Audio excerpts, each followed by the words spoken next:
Hey. You doing your homework?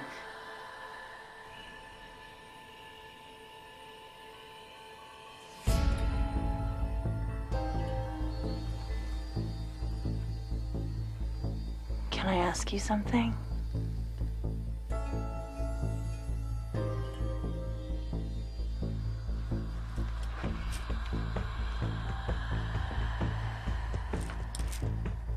Do you think I'm pretty?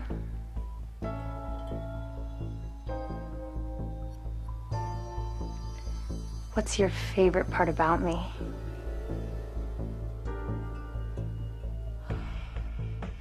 Do you want to see more?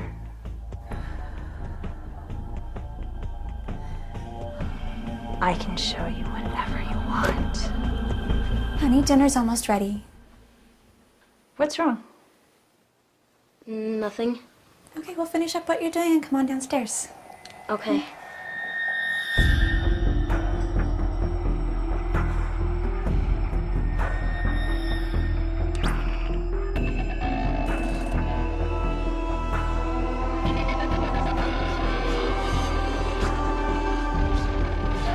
¿Qué es lo que estás viendo?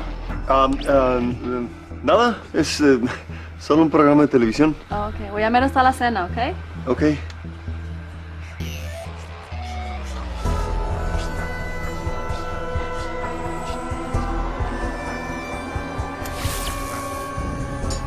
Hana, tulungan mo ako maghain sa hapagkainan, ha?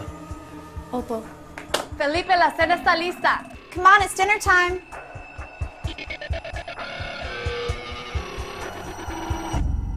Dear Heavenly Father, thank you for keeping our family safe. And thank you for this delicious meal that you have so graciously given us. And thank you for keeping our family close and so full of love for each other. Los abuelos que tenemos en la familia, que los cuiden mucho y también que toda la gente que necesita ayuda, que los ayuden Dios. Y también para esta familia bien especialmente para todos. En el nombre mapagmahal del na asawa at ang mabuting anak na pinagkaloob ninyo sa akin.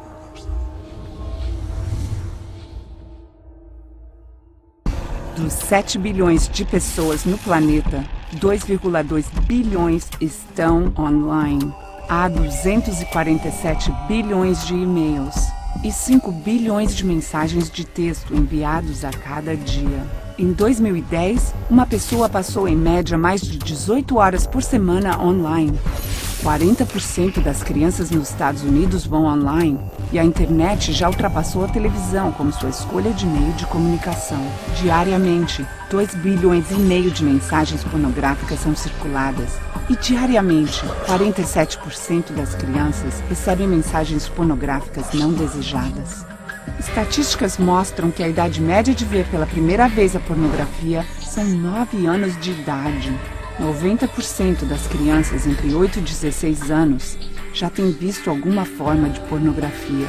77% dos adolescentes antes de 18 anos tinham visto na internet. E 80% dos 15 aos 17 anos foram expostos à pornografia extrema.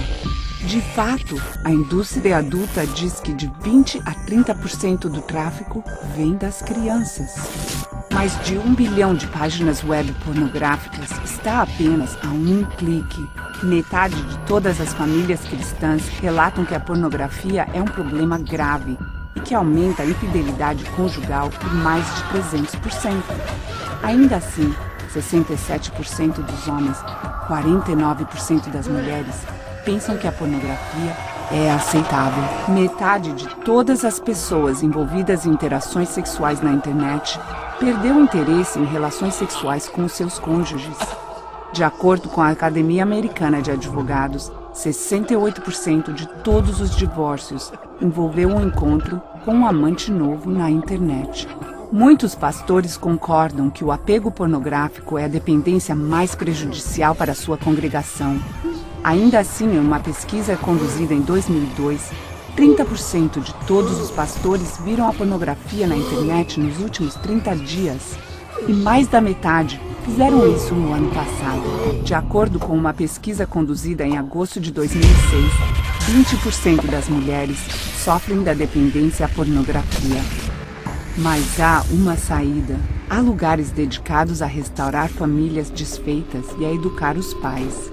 Josh McDowell lançou uma campanha completa dedicada a lutar contra este problema. JustOneClickAway.org tem recursos e treinamento se você está sofrendo com esta dependência. A esperança está apenas a um clique de distância. Para mais informação, visite JustOneClickAway.org. Eu soube o quanto foi bom, quem não veio perdeu durante o dia. É um assunto que é necessário, o vídeo é super real. Infelizmente, felizmente e infelizmente, nossos olhos espirituais foram fechados. Então, muitas vezes você vem para a igreja, você está na sua casa, você está com esses demônios por estar quebrando princípios de Deus e não percebe, porque os seus olhos não conseguem ver. Mas eu já tinha visto esse filme, ele retrata bem aquilo que acontece verdadeiramente no mundo espiritual. É por aí mesmo, não é só com a internet, mas com todo e qualquer tipo de coisa que você quebre um princípio espiritual, você pode ter certeza que os demônios que estão ao redor, eles furam o cerco e eles chegam perto.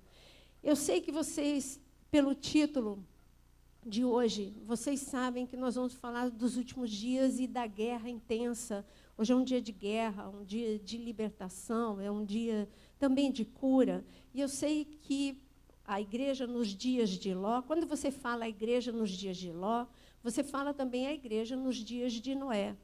Só que quando nós frisamos Ló, é porque o pecado estava aparente nos dias de Ló, na família de Ló. E nós temos um costume de olharmos, e Deus pediu uma coisa diferente para mim dessa vez. Nós temos costume de olharmos para Noé e para Ló, que é assim, Jesus nos mostrou mesmo essa visão. Mas dessa vez, o que Deus pediu era que eu olhasse um pouquinho mais na família dos dois. E que eu visse que na família de Noé tinha 3 jovens. E na família de Ló tinha 2 jovens. Noé tinha 3 filhos homens. E Ló tinha 2 filhas, 2 mulheres. Quando você olha para essas 2 famílias, a família de Noé e a família de Ló, você começa a ver algumas diferenças. Os filhos de Noé, eles eram solteiros ou eram casados? Tá certo, eles eram casados. Tanto que entra na arca os filhos de Noé com suas esposas.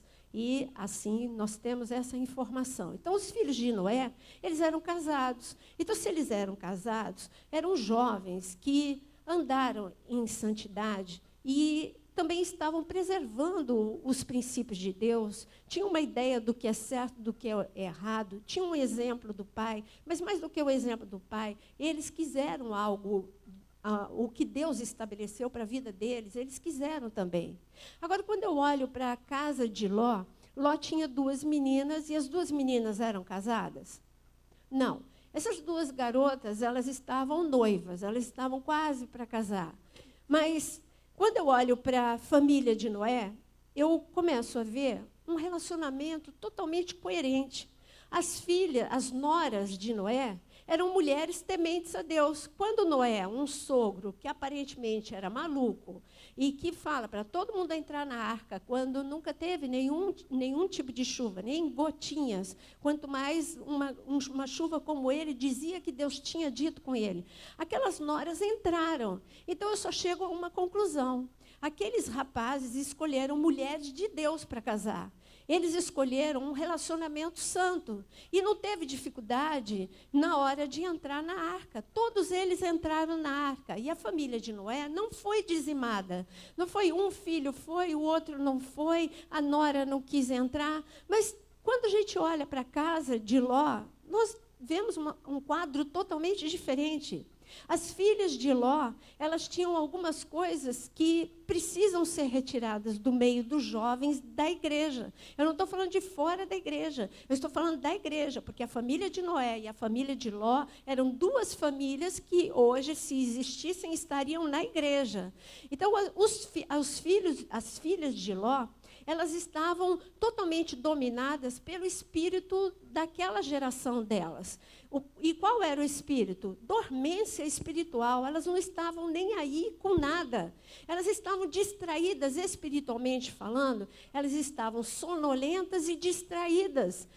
Como que eu posso dizer que elas estavam distraídas? Porque o pecado é errar o alvo. A partir do momento que as duas escolheram, cada uma o seu, mas as duas escolheram dois rapazes que não queriam nada com Deus. Como que eu sei que eles não queriam nada com Deus? Porque quando os anjos entraram na cidade, lá em Gênesis 19, quando os anjos entram na cidade para avisar que a cidade vai ser destruída, os noivos recebem esse recado também de Noé, de Ló. Ló fala, olha, vai ser destruído. E o que eles fizeram? Eles começaram a zombar, disseram que Ló estava doido. Então, eles eram homens que não tinham um pingo de temor. Elas estavam com um namoro. Sabe aquela história de você namorar, depois a pessoa vai se converter, ou você tem certeza de que a pessoa vai mudar? Elas estavam namorando com pessoas que não, noivando, porque elas iam casar, com pessoas que não tinham Deus como sua prioridade.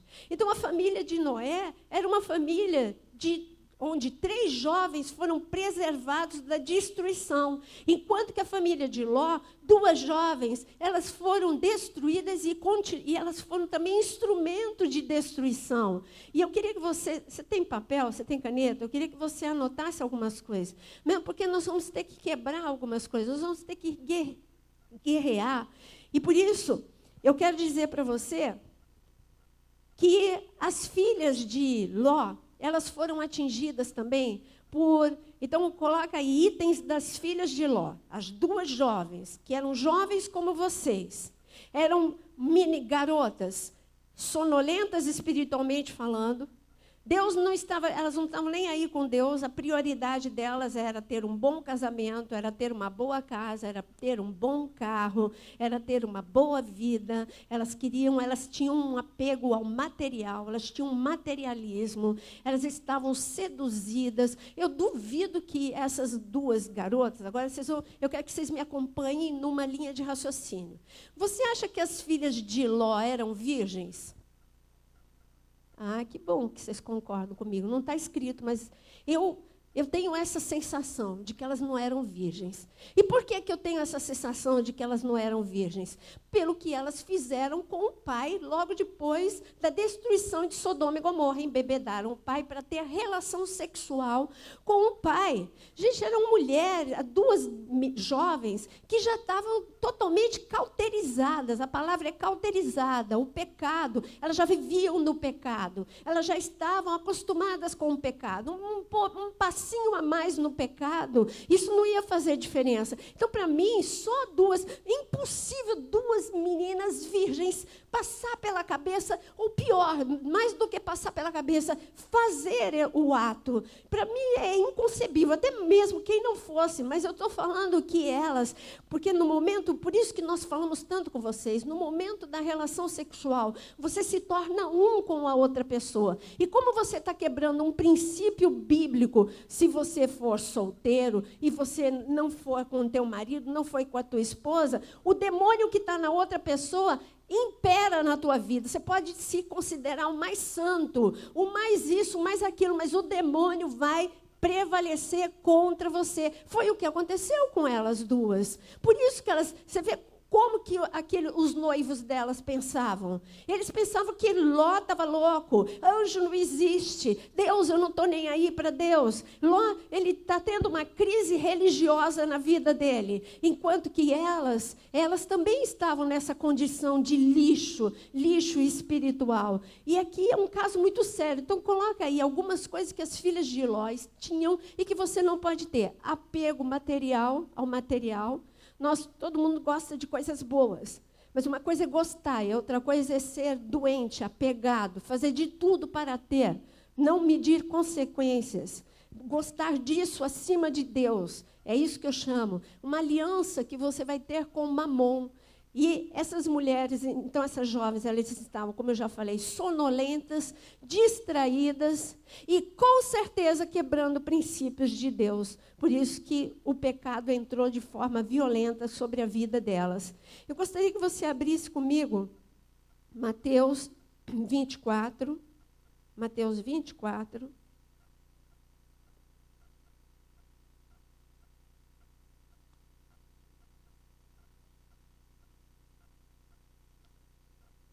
Jesus fala de algo que aconteceu também lá em Gênesis 19. Mateus 24, versículo 42. Mateus 24, versículo 42. Portanto, vigiai, porque não sabeis em que dia vem o Senhor.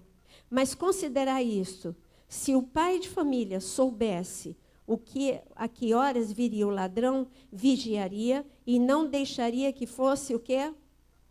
Fala bem alto essa palavra. Fala mais alto.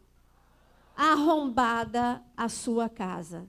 Essa é a palavra e que Deus mandou eu trazer para vocês. Portas arrombadas. Esse é o problema da nossa geração.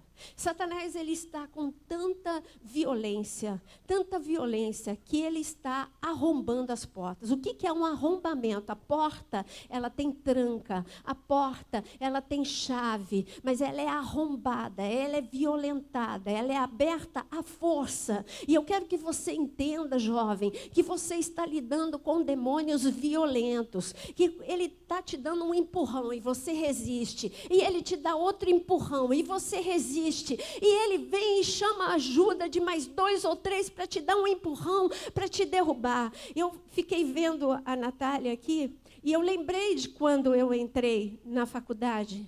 Foi algo tão suado quanto a Natália. A minha condição financeira, o meu sonho era entrar na USP. Por que o meu sonho era entrar na USP? Para dar sossego financeiro para os meus pais. A vida era tão difícil para os meus pais, 5 filhos e tudo tão difícil. Então a minha meta, assim como ela, eu passei na PUC. A resposta veio antes da PUC. Mas eu sabia que eu não poderia estudar na PUC. Eu saberia que seria difícil para mim estudar na PUC. E eu fiquei esperando ansiosamente a resposta da USP. E quando veio a resposta da USP, assim como a Natália, eu louvei tanto a Deus, eu fiquei tão feliz. Aquele era o sonho da minha vida. Eu podia finalmente dizer para os meus pais: não precisa mais se preocupar. Durante 4 anos, não precisa mais se preocupar, porque agora nenhum centavo vocês vão gastar.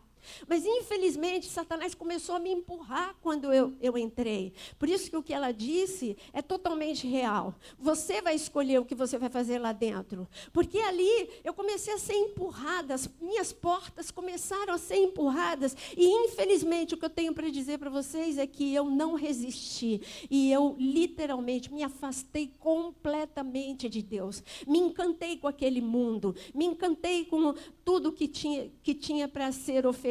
Me esqueci que quem deu aquele presente, de eu ter entrado, e eu tendo estudado num colégio que não era dos melhores pela minha condição financeira, de eu não ter feito cursinho pela minha condição financeira, eu não tinha feito nada do que os concorrentes que fizeram comigo, eles tinham muito mais vantagem do que eu. Eu ter entrado foi esforço, mas foi a mão poderosa de Deus, e eu me esqueci disso, e eu deixei as minhas portas serem arrombadas. As nossas portas, elas são arrombadas com muita facilidade. E hoje, como foi mostrado aí no filme, uma das formas mais fáceis das suas portas serem arrombadas é através da internet. É a conversa de homem com mulher, sem medir consequências com a intimidade. Sexo oposto, você tem que tomar muito cuidado. E se você tiver compromisso com alguém, meu querido, nem sonha em ter intimidade com o sexo oposto em circunstância nenhuma,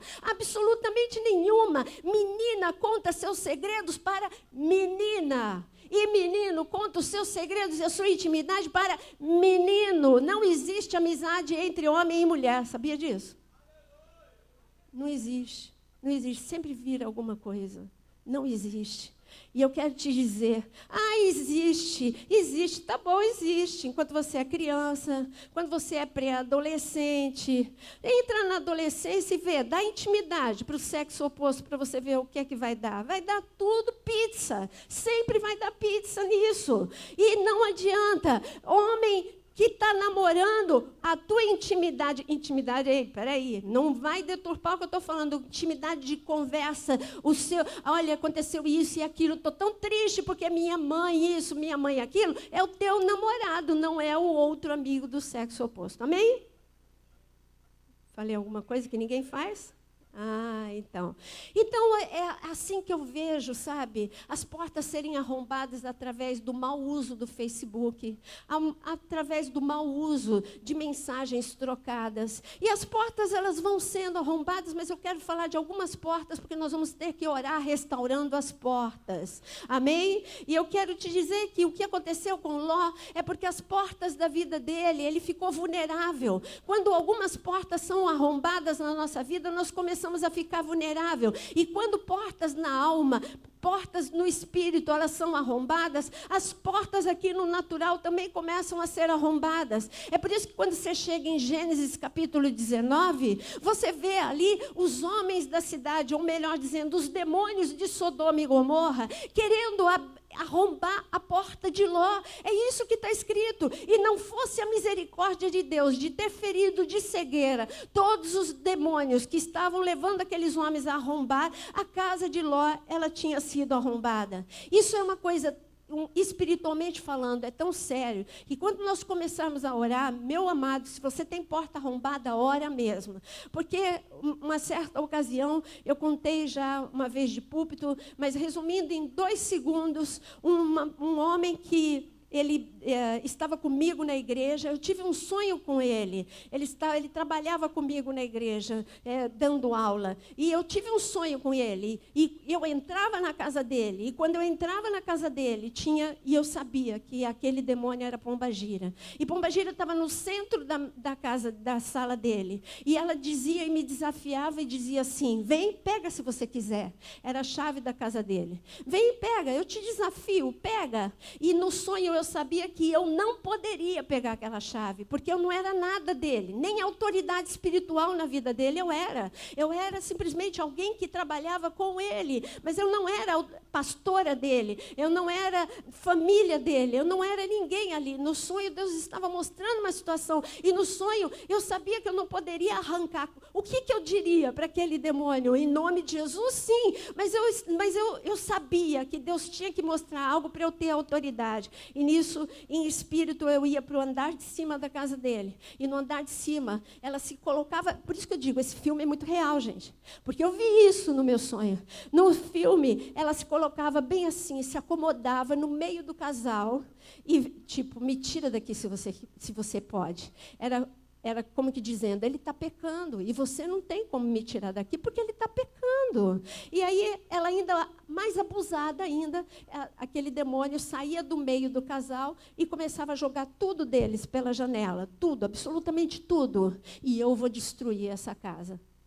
Eu sei que Deus me mostrou aquilo, porque imediatamente depois a esposa dele veio me procurar e veio me falar que ele estava em pecado de homossexualismo, e ele estava na igreja, e ele estava em pecado. E ela, desesperada, na mesma madrugada, eu tive esse sonho, tipo assim, entre 11h e meia-noite, 3h da manhã, toca o interfone da minha casa, eu abro ela.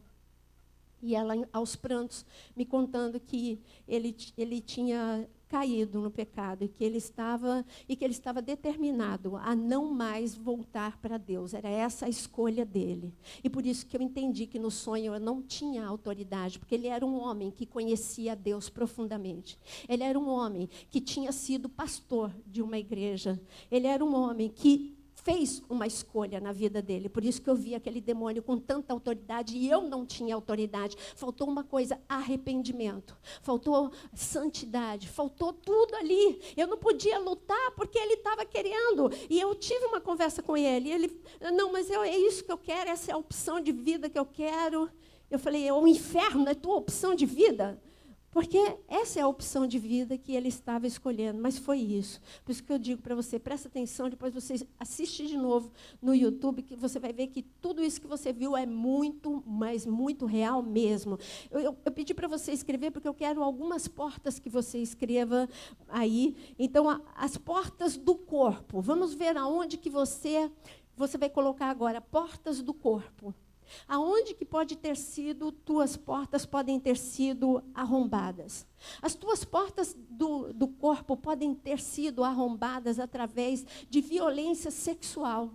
Você foi violentado, você foi violentada completamente ou foi parcialmente, não importa a que nível, mas a violência sexual, a criança, a adolescente, a jovem, isso arromba uma porta. Entra ali demônios. Você é a vítima e isso é incrível. Além de você ser a vítima, ainda entra demônio também. Mas espera aí, eu sou a vítima, mas a boa notícia que eu tenho para você é que quando você entra no reino espiritual para declarar que você entendeu que foi uma porta arrombada, todos os demônios que por legalidade entraram não para te possuir, mas para oprimir, eles vão ter que bater em retirada em nome de Jesus, amém?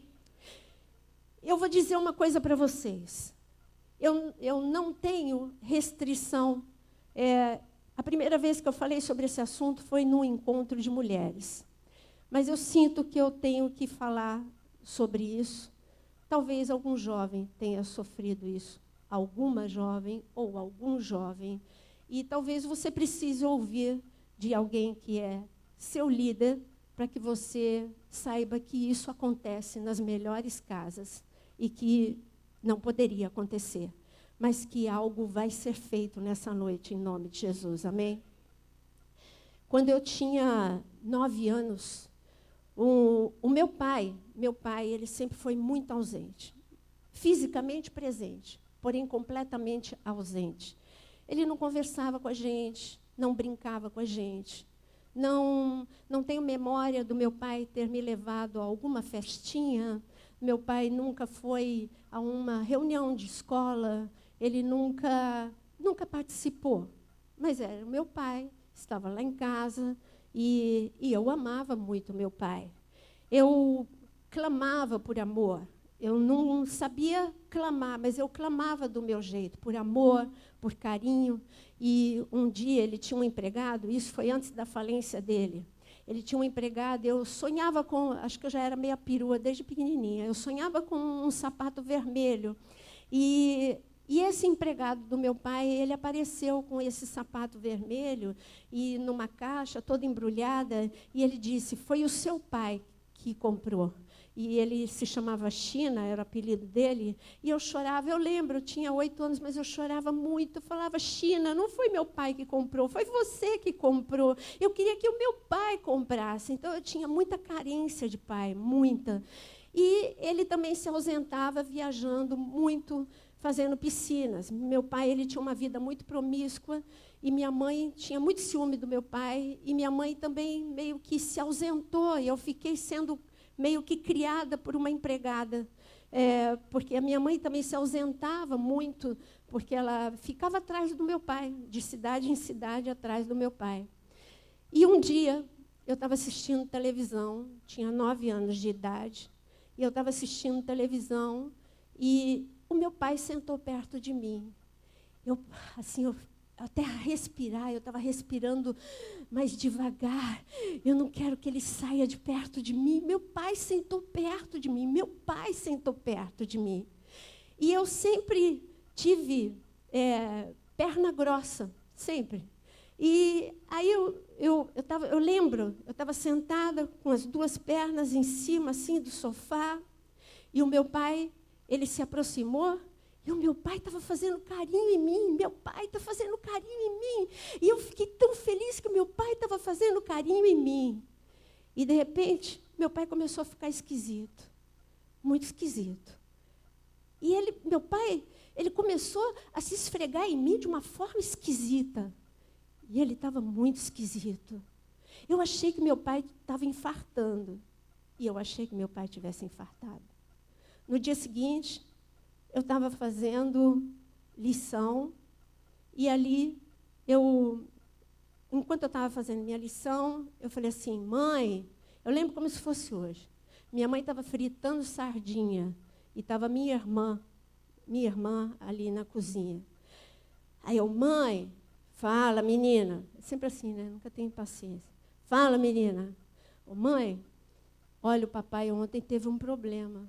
Qual foi o problema? E eu comecei, porque eu não falei todos os detalhes, eu comecei a descrever o que o meu pai tinha feito e o porquê que meu pai tinha passado mal. Eu só vi a minha mãe jogar na parede aquela frigideira cheia de óleo com sardinha. A minha irmã começou a gritar histérica e eu ali sem entender nada, absolutamente nada. E a minha irmã foi para o quarto, tirou todas as roupas do meu pai, pôs numa mala, jogou para fora e falou todos os palavrões que eu já tinha ouvido na minha vida e mais um pouco. E falou assim, ele não entra mais aqui, esse sem vergonha. Foi um escândalo. E eu comecei a chorar, porque eu falei assim, quer dizer que tudo isso aconteceu porque eu falei que meu pai passou mal. Eu não estou entendendo ninguém. Aí eu cheguei para minha irmã, e eu chorando, eu falei, eu estou falando que o papai passou mal. E ela falou assim, olha, garota, quando você crescer, você vai entender o que ele fez. E eu vou dizer para você que eu fiquei com essa frase, porque na minha geração a gente era mais inocente. Eu fiquei com essa frase durante muito tempo, os meus 10 anos, meus 11 anos. Depois eu esqueci. E Deus só veio trazer à minha memória com 15 anos. Eu estava no meio de um culto. E, de repente, eu vi a cena e eu entendi, eu entrei em estado de choque. E eu saí correndo pela igreja, coisa que não é típica minha. E a minha pastora, que sabia que não era típico eu fazer isso, saiu correndo atrás de mim. E foi um momento que Deus teve que curar muita coisa dentro de mim, teve que restaurar muita coisa dentro de mim. Essa foi uma porta arrombada na minha vida. E você pode ter portas arrombadas no teu corpo. Você pode ter entrado em contato com coisas fora da tua idade. Porque você foi abusado ou porque você não foi abusado. Simplesmente como aquele garoto, você era curioso e você começou a entrar, mas você foi arrombado fisicamente em algum momento. Ou você foi espancado fisicamente. Tudo que envolve violência física, isso é uma porta arrombada, porque quando você é espancado, um pai que bate muito em seu filho, uma mãe que bate muito em seu filho, isso traz marcas morais, porque isso é uma humilhação, porque uma criança, você tem limite para você disciplinar, mas os pais, quando eles disciplinam na ira e na raiva, eles perdem a medida da sua força, não sabem o tamanho da sua força, e as crianças são literalmente espancadas. Eu sou contra qualquer tipo de tapa, eu sou contra, completamente contra, mas eu estou falando que o espancamento físico também traz marcas, são portas arrombadas. Por isso eu queria agora que todos nós ficássemos em pé nesse momento. Se você foi arrombado, a porta física ou não, eu quero que todos fiquem em pé, porque aqui ninguém precisa se identificar. Deus vai agir naquele que teve um problema, amém? E eu gostaria de chamar o louvor aqui para cima. Eu quero dizer para você que existem demônios. Os demônios de Sodoma e Gomorra eram demônios para destruir famílias. Aqueles demônios eram demônios para destruir ministérios. Demônios que vieram não simplesmente no dia em que aquelas garotas tiveram relação sexual com os seus pais. Já estava na mente, já estava nas emoções. Talvez quando Ló dirigisse, levantasse uma oração consagrando a comida, santificando a comida, aqueles demônios estavam dentro da casa de Ló, com certeza, para ter ganhado tanto terreno. Mas o que eu quero quero dizer que agora você precisa fechar todas as portas do teu corpo.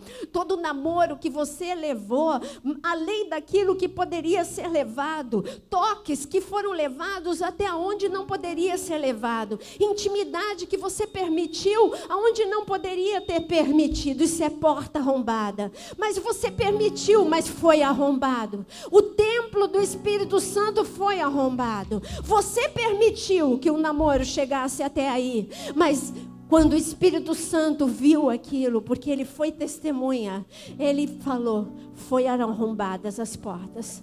Sabe, teve um momento que a glória foi embora do templo. Foi embora. E está escrito que o rei que levou avivamento para Israel, a primeira coisa que ele viu é que as portas estavam arrombadas. E ele mandou que as portas fossem levantadas do templo. Você é templo do Espírito Santo.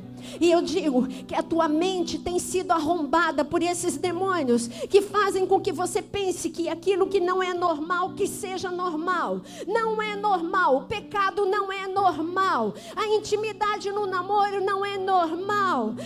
O vício da internet não é porque você não está se deitando com ninguém que você não está pecando. Você está pecando sim, não é normal. O templo do Senhor, a noiva do Senhor está sendo arrombada. E você precisa hoje reconhecer que você tem portas arrombadas. Se você quer restaurar as portas do teu corpo, eu digo agora, se você quer voltar a ser virgem, eu digo em nome de Jesus, levanta a tua mão, porque Deus é poderoso para restaurar as portas do teu corpo, em nome de Jesus. Deus é poderoso para te tornar mais alvo do que a neve, mesmo que os pecados com os quais você se envolveu tenham sido mais vermelhos do que a escarlate, eu digo que você hoje pode se tornar mais alvo do que a neve. Eu declaro agora, na autoridade do nome de Jesus, põe a mão no teu coração, em nome de Jesus, eu dou uma palavra de ordem a todos os demônios, a pombagira e a todos os demônios que vieram para violentar o tabernáculo do Senhor, que vieram para arrombar as portas do corpo destes jovens, dessas meninas, desses meninos. Eu digo agora, hoje é o dia de bater em retirada, na autoridade do nome de Jesus. Sejam amarrados, amordaçados e batam agora em retirada, em nome de Jesus. O sangue de Jesus é poderoso. O sangue de Jesus é poderoso para restaurar. O sangue de Jesus é poderoso para restaurar as portas do teu corpo, aonde você foi violentado. Portas sejam restauradas agora em nome de Jesus. Em nome de Jesus. Amém. Pode sentar mais um minutinho. Portas do corpo. Pecados, violências, agressões. E o corpo vai sendo violentado. E as portas da alma? Portas arrombadas. As portas são arrombadas, agora você põe aí. Você é violentado emocionalmente quando você é rejeitado. Você é violentado emocionalmente quando você é humilhado verbalmente, porque existe o que eu disse, violência física. Garotos, garotas, crianças que foram espancados de uma forma cruel por seus pais. Agora eu estou falando de pessoas que são espancadas com palavras. Ah, como as palavras doem. Como muitas vezes os pais conseguem ser cruéis com as suas palavras, com as suas críticas. E isso são verdadeiros espancamentos verbais. Isso também fere, isso faz sangrar, é humilhação. A rejeição também traz um buraco dentro do teu coração e as portas começam a ficar arrombadas dentro da tua alma. A solidão também é uma forma do espancamento emocional. Quando você se sente sozinho, quando você não consegue ter relacionamentos, isso é um espancamento emocional, seja por timidez ou por diferenças social, às vezes você não consegue se relacionar, porque o mundo em que você está, a escola que você está, o trabalho em que você está, a vida social é tão diferente, as conversas são tão diferentes, as suas roupas são tão diferentes, que você começa a ficar se isolando, cada dia mais solitário, e isso é uma violência para a nossa alma. Nós não nascemos para sermos rejeitados, nós não nascemos para sermos espancados verbalmente, nós não nascemos para sermos solitários, nós não nascemos para sermos pessoas tristes e angustiadas. Essas feridas emocionais que o diabo te feriu quando você era criança, através das brigas dos seus pais, através das separações dos seus pais, como as crianças sofrem, como os adolescentes sofrem com essas feridas. Hoje essa é a sociedade que nós vivemos. Casamento inteiro são poucos que nós vemos. Dentro da igreja, vemos também pais se separando, vemos também brigas, vemos também... E aí a gente começa a falar, qual é a diferença estar dentro ou fora da igreja? Tem um remanescente que Deus está chamando para ser diferente. Famílias diferentes, pais que se amam, pais que se acariciam, pais que falam com amor um com o outro e que falam com amor e com autoridade com os seus filhos. Eu não estou falando de pais que não têm autoridade, eu estou falando que é possível, pais, vocês terem autoridade e mesmo assim vocês serem carinhosos. O amor põe limites, o amor ele põe limites. Você sabe quando você tem que ser mais duro, e você sabe quando você vai dar amor, quando você vai dar elogio. Deus está chamando jovens no meio dessa geração para andarem em santidade. Deus está chamando jovens no meio dessa geração para serem curados e restaurados, em nome de Jesus, porque os demônios têm entrado através das tuas feridas emocionais. E eu quero agora, neste momento, pedir que você ponha a mão no teu coração mais uma vez, em nome de Jesus. Eu quero dizer, você que se sentiu abandonado, você que se sentiu rejeitado, você que se sentiu humilhado verbalmente, eu declaro na autoridade do nome de Jesus que o óleo que escorre do trono de Deus entra agora no teu coração para curar todas as feridas. O mesmo óleo que curou as minhas memórias, o mesmo óleo que curou o meu coração naquele momento, quando eu entendi como eu tinha sido violentada. Em nome de Jesus, te cure agora, te cure, te restaure, te tornando um jovem inteiro, um jovem forte. Em nome de Jesus, todos os demônios, cães que ficavam ao redor desse coração ferido, eu digo, batam em retirada agora, porque esses corações estão sendo fortalecidos por Deus. Em nome de Jesus. Em nome de Jesus, amém? Mas existem portas espirituais que são violentadas. E quando que eu digo que as portas espirituais são violentadas? Agora eu vou ser bem clara com vocês. Espiritualmente você é violentado quando você faz alianças. Mas eu sei que aqui a maior parte, se não 90%, 100%, já fizeram quebra dos seus envolvimentos com as trevas, de alianças que fizeram com demônios, de oferendas que fizeram para demônios. Talvez você já tenha feito isso, mas eu quero dizer que a palavra de Deus diz que todo pecado que você faz é fora do teu corpo é uma coisa, mas todo pecado sexual é diferente, porque fala de espírito. O sexo, ele vai diretamente para o espírito. É isso que a palavra diz. Porque são duas pessoas que têm o ápice da intimidade, é o máximo da intimidade que uma pessoa pode ter com a outra, é relação sexual. E ali, aparentemente, corpos se tornam um só. Mas isso é um engano. Ali, se fosse só isso, não seria tão grave como está escrito na palavra. Mas ali, naquele momento, o espírito se torna um só. E quando você tem relação sexual com uma prostituta, e não precisa ser prostituta, ou em um adultério, ou você, jovem, quando você tem uma relação sexual, homossexual, ou heterossexual, não importa que tipo de relação sexual que você tenha, neste momento, todos os demônios que têm que entrar no teu corpo, entra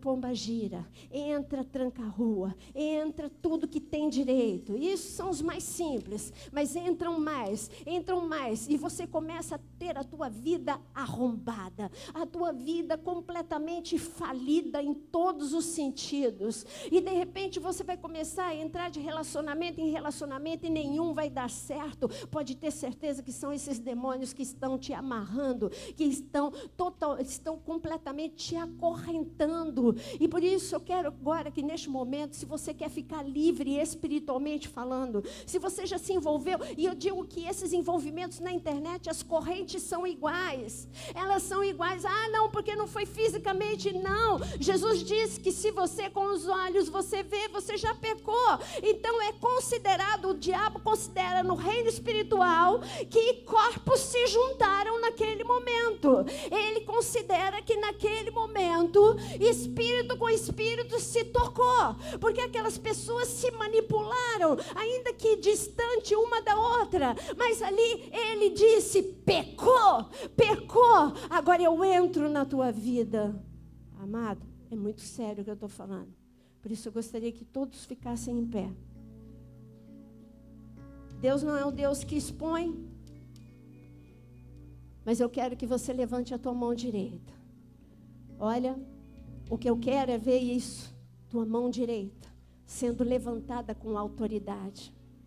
Porque quando você tem arrombamento na tua vida espiritual, eu digo que Satanás, ele entra para que ele te resiste. Você pode até levantar fisicamente a tua mão, mas a tua mão não faz nada, não tem autoridade nenhuma, porque espiritualmente você está com as portas arrombadas e os demônios estão entrando e saindo a hora que quiser. Por isso que está brincando com a tua vida, brincando com as tuas finanças, brincando com a tua saúde, brincando com os teus filhos, brincando com os teus estudos, com a tua vida profissional, porque as portas estão arrombadas e hoje as portas vão ser fechadas se você renunciar.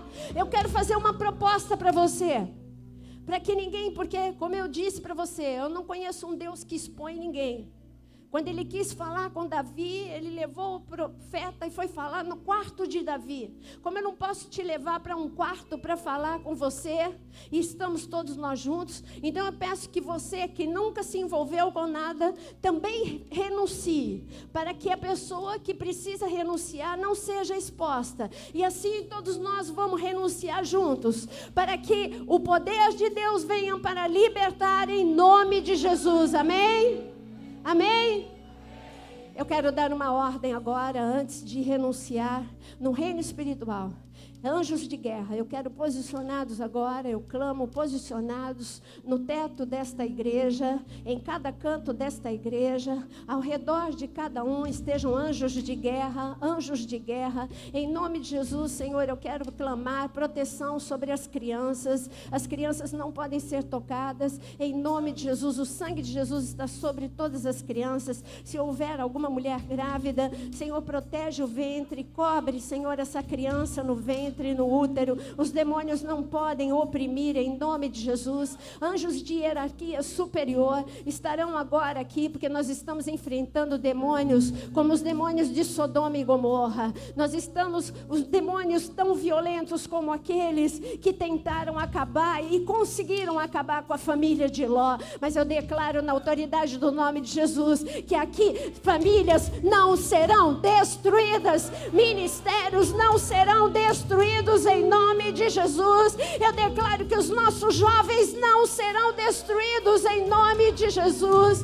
Em nome de Jesus eu declaro que casamentos nessa igreja não serão destruídos em nome de Jesus. Em nome de Jesus eu quero agora dar uma palavra de ordem a todos os demônios que arrombaram as portas espirituais das pessoas que aqui estão. Eu digo agora que vocês vão ficar amarrados, manietados, amordaçados, feridos de cegueira. E em nome de Jesus, entreguem o plano original da vida dessas pessoas em nome de Jesus. Entreguem agora tudo aquilo que vocês roubaram em nome de Jesus. Depois que eles renunciarem, vocês vão entregar e bater em retirada. Diz agora comigo, em nome de Jesus, eu renuncio todo envolvimento físico ou por internet. Eu renuncio envolvimento que feriu o Espírito Santo de Deus, envolvimentos pecaminosos. Eu renuncio em nome de Jesus.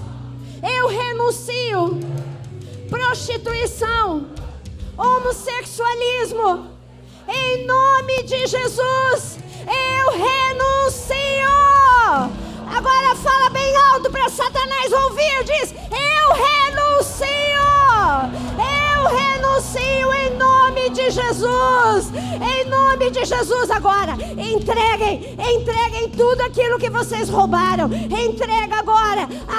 Restitui a identidade, restitui ministério, restitui finanças, restitui unção, restitui agora tudo que vocês roubaram em nome de Jesus. Amém.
Você sentar só mais um minutinho.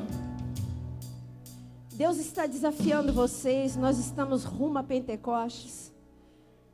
E você não tem noção a força que jovens têm. Você tem noção? A palavra diz isso, que o jovem tem força.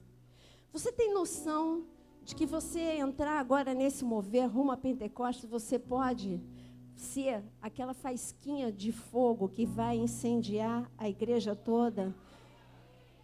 Eu vivi numa geração dessa, em que nós jovens, através da unção que Deus derramava sobre a nossa vida, incendiava a igreja toda.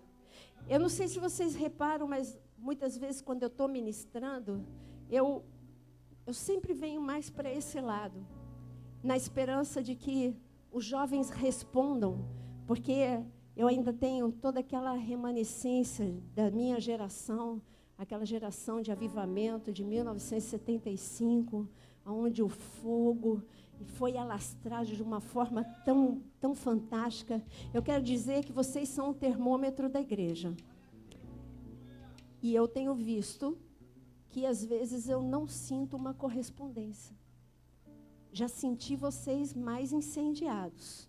E por isso, eu quero clamar que vocês comecem a buscar muito, muito. Nunca descansem, porque vocês já chegaram lá. Nós estamos longe de chegar aonde Deus quer que a gente chegue. E eu queria que você escreva alguns passos rumo ao poder e à santidade que você precisa dar. Amém? E quando a gente fala de santificação, nós precisamos falar de uma palavra que você acabou de falar. Você falou renúncia. Fala comigo de novo, renúncia. Mas quando você quer andar em busca do poder, agora você não vai renunciar a envolvimentos, você vai renunciar a prioridades. E você vai começar. Você tem algumas facilidades, sabia? Você tem mais força. Vocês conseguem ficar acordados mais do que uma pessoa mais velha. Vocês podem fazer propósitos de acordar mais cedo ou de dormir mais tarde. O físico de vocês não vai sentir o impacto no dia seguinte. Enquanto que depois dos 30, qualquer tentativa você faz, só que o teu corpo ele vai sentindo o impacto. Você tem essas vantagens. E eu quero que você faça renúncia. Renúncia de 1 hora na internet, renúncia de 1 hora na televisão. Eu sei que vocês já estão com um calendário fantástico aí, mas eu quero acrescentar esse desafio. Renúncia. Renúncia não só ao pecado, mas renúncia em relação ao tempo para buscar mais o poder de Deus, porque eu quero ver Pentecostes, vocês pegando fogo em nome de Jesus. Eu declaro, e aqui a segunda palavra que eu queria que você escrevesse aí. Ser santo é se aproximar de Deus. Ser santo é ter pensamentos mais altos. Você está com um pensamento aqui, você precisa ter um pensamento mais alto. Vocês acham que vocês já tocam bem? Pensamentos mais altos. Comparado com os anjos, eu não sou nada, eu preciso melhorar. Pensamentos aqui, eu canto bem. Pensamentos mais altos, eu quero cantar bem e com muita unção profética. Eu já ando em comunhão e unidade com os meus irmãos. E agora eu vou andar em comunhão e unidade com aqueles que eu não conheço, jovens que eu não conheço, desafios maiores. Isso é ser santo. Ser santo é ser separado. Mas ser santo não é ser isolado. Ser santo é andar em unidade, sem manchar as roupas. Isso é possível, é possível. José, ele andou em santidade, no meio do pecado, no meio da casa de Faraó. José, ele deixou Satanás com as roupas na mão dele, mas ele não pecou. E sabe o que José teve como recompensa? Mais de Deus, mais poder, mais inteligência, mais unção, mais graça. Ele teve o melhor lugar no Egito, e ele era um jovem como você. Ele era um jovem quando ele estava no Egito. Ele chegou no Egito com 17 anos, ele passou os 18, 19, 20, até os 30, e ele não pecou, porque ele escolheu não pecar. Qual é a tua escolha, meu querido? É possível. José não estava no meio de Canaã, onde todo mundo servia a Deus, e era fácil achar uma esposa israelense, onde era fácil ouvir a palavra todos os dias. Não, José estava no meio do pecado, José estava no meio do Egito, mas ele escolheu ser santo, e ele andou em santidade todos os dias, e a recompensa de Deus veio sobre a vida dele. Eu quero te convidar mais uma vez para você ficar em pé. Ser santo. Aquele que quer andar em santidade. Deus faz 2 perguntas que estão escritas em Malaquias 3. O dia do Senhor está próximo. O dia do Senhor está próximo. E eu vou te fazer essas 2 perguntas. Quem poderá suportar? Não me responde. Deus te pergunta, quem aqui poderá suportar o ataque desses demônios? Quem aqui poderá suportar o nível de sedução? Quem aqui poderá suportar andar na presença de Deus com tantas opções? E ele ainda faz outra pergunta, quem poderá suportar? Quem poderá resistir? Quem poderá resistir? Feche os seus olhos agora. O Senhor te pergunta, quem poderá suportar? Quem poderá resistir? Mas agora Ele vai fazer a pergunta mais forte. Quem ficará firme na minha presença? Quem ficará firme na minha presença? Ah, meu amado, é tão fácil a gente deslizar para a direita, deslizar para a esquerda e dar 1000 justificativas. Colocar defeito na unidade jovem, colocar defeito nos líderes, colocar defeito nos pais. Mas José escolheu não colocar defeito em ninguém. Ele escolheu andar com Deus. Daniel escolheu não colocar defeito em ninguém. Nem nos seus pais, nem em Nabucodonosor, em ninguém. Ele escolheu andar na presença de Deus. Por isso ele foi um dos jovens que o fogo não pôde tocar, os leões não puderam tocar, imperadores não puderam tocar, demônios não puderam tocar, porque ele escolheu andar com Deus. E eu quero fazer uma pergunta para você: quem suportará o dia da vida do Senhor? Quem vai ficar firme? Eu quero reformular essa pergunta. Quem deseja suportar, levanta a tua mão. Quem deseja ficar firme diante de Deus, levanta a tua mão e diz: socorro, Senhor, eu preciso de ti, eu preciso de ti, eu preciso ficar firme, eu preciso, Senhor, dá-me força para suportar o pecado, dá-me força para suportar as tentações, dá-me força a suportar todas as investidas de Satanás, todos os ataques das trevas. Deus não está te prometendo uma vida sem problema. Você vai continuar com os mesmos pais, você vai morar na mesma casa. Deus está te prometendo uma vida de espírito excelente, como José. Assim, olha, o Egito, todo mundo falava: quem pode, onde a gente vai achar um homem que tem um espírito como ele? E eu quero que as pessoas digam de você: aonde vamos achar alguém em quem o Espírito está como está sobre ele, sobre ela, em nome de Jesus. Querido, quando você entrar no hospital, você pode fazer a diferença, sabia? Quando você entrar num presídio, você pode fazer a diferença. Eu vou fazer uma pergunta bem séria. Quantos aqui sabem que nós temos um jovem que está no presídio? E quantos jovens já foram visitar ou fazer algum movimento? Quantos jovens já escreveram para ele? Quantos jovens já disseram para os seus pais: quero jejuar com vocês, quero orar com vocês, coloco a minha vida agora para orar com vocês? Amados, assim não é ser igreja, não. Nós temos um jovem. Sabe por quê? Ele cresceu aqui.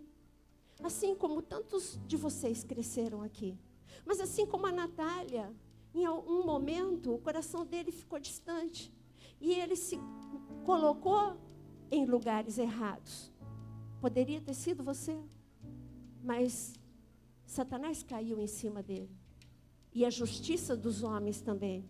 Eu não estou falando, agora, eu não estou falando se deveria estar ou não. Eu estou falando de uma coisa. Eu sei que Deus está fazendo grandes coisas no coração dele enquanto ele está lá. Eu sei que Deus está fazendo, mas eu quero ver a unidade jovem fazer algo enquanto ele está lá. Orar, jejuar, mandar uma carta através dos seus pais, derramar amor na vida dele. E vocês podem procurar o pastor Júlia, a pastora Madelon. Eles vão falar para vocês o que vocês podem fazer. Nós temos, vocês sabiam? Agora eu vou perguntar uma coisa bem séria para vocês. Vocês sabiam que nós temos uma pessoa aqui dentro da igreja que tem um filho tetraplégico e ela não está podendo vir porque ela cuida 24 horas por dia desse filho tetraplégico? A unidade jovem foi. E foi algumas vezes. Mas sabe que ir algumas vezes ele não sai da cama? Entendeu o que eu estou falando? É um compromisso dessa igreja. Estar com aquele jovem que é tetraplégico. E aí, de repente, você quer evangelizar aqui e acolá, e tem jovens que estão precisando, e são daqui, ou foram daqui, mas estão em situações caóticas, como João na prisão, ou como o filho da Olga, preso a uma cama há 6 anos, pelo menos 6 anos, tetraplégico. Que alegria que ele fica. Ele tem um blog, sabia? E aí, se você entrar no blog dele, o Tiago Torreforte sabe qual é o blog dele. Se você entrar no blog dele e você deixar uma mensagem, você vai deixá-lo tão feliz. E se vários grupos se revezarem e forem vê-lo, ele vai ficar tão feliz, porque ficar olhando para o teto Você tem noção o que é ser tetraplégico? Você fica olhando para o teto. Você até pode sentar um pouco, mas não muito tempo, porque ele é por aparelhos que ele respira, mas ele responde para você, ele está vivo. Ele está vivo e ele precisa. E Deus está querendo uma igreja como uma igreja primitiva. Deus está querendo uma igreja de poder e uma igreja de amor. Desperta, jovem. Desperta. Você tem muito para fazer. Você não pode ficar egoisticamente olhando para o teu mundinho. Ah, porque eu não tenho isso, porque eu não tenho aquilo. Mas você anda. Você está livre. E tem pessoas que não têm isso e você pode ajudá-las a chegar a um lugar melhor, amém? Vocês vão chegar, quem poderá suportar? Quem poderá ficar firme? Eu declaro na autoridade do nome de Jesus que nesta noite caia sobre a unidade jovem um peso da santidade de Deus. Deus é santo e quer andar no nosso meio. Deus é santo e quer tocar agora em você. Estende a tua mão e fala: toca-me, Senhor. Toca-me, Senhor. Eu quero agora que caia um peso de amor por jovens que estão aqui no nosso meio perecendo, sofrendo. Em nome de Jesus, caia agora, Senhor, o peso do teu amor, o peso do amor do teu coração. Derrama agora sobre os jovens em nome de Jesus a tua santidade, brasas vivas do altar agora possa estar caindo sobre as mãos desses jovens, brasas vivas do teu altar, caia sobre os lábios desses jovens, brasas vivas do teu altar, caia agora sobre os pés, sobre as mãos, sobre o corpo. Incendeia, Senhor, incendeia a unidade jovem, incendeia esse jovem, Senhor. Vem com teu fogo, passeia com teu fogo no meio deles, em nome de Jesus, em nome de Jesus. Se você quer brasa viva do Senhor, vem aqui à frente, em nome de Jesus.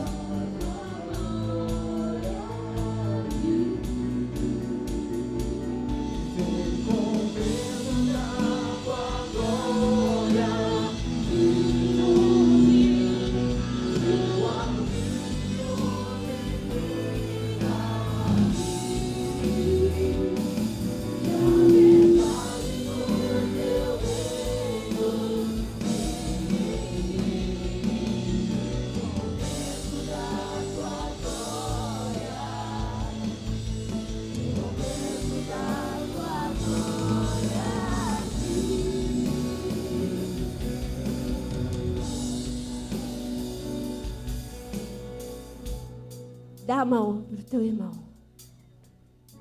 Você pediu, você tem noção do que você pediu? Você pediu o peso da glória do Senhor. O peso da glória do Senhor. E eu digo agora, alianças quebradas, renúncia feita. Eu digo que vocês estão mais alvos do que a neve. Você renunciou ao pecado. É claro que você pode manchar, já descendo a rampa. Mas eu estou falando nesse momento, e daqui para frente é a sua escolha. Mas o que eu quero dizer é que neste momento, Deus olha para uma igreja lavada, purificada, santificada pelo seu próprio sangue. Dos altos céus, eu amo essa palavra quando diz que ele desce com os seus querubins, a cavalo com os seus querubins. Ah, quando Deus desce com os seus querubins, e nessa noite o Senhor está descendo com os seus querubins. O Senhor está descendo com os seus querubins, o seu trono Ele coloca no nosso meio, e os seus serafins estão trocando com brasas vivas do altar. Você que deseja brasa viva, se deixe ser tocado agora, em nome de Jesus. Vem, Senhor, e enche esse lugar com a tua glória. Enche, Senhor. Vem o peso da tua glória. Vem o peso da tua glória agora, em nome de Jesus.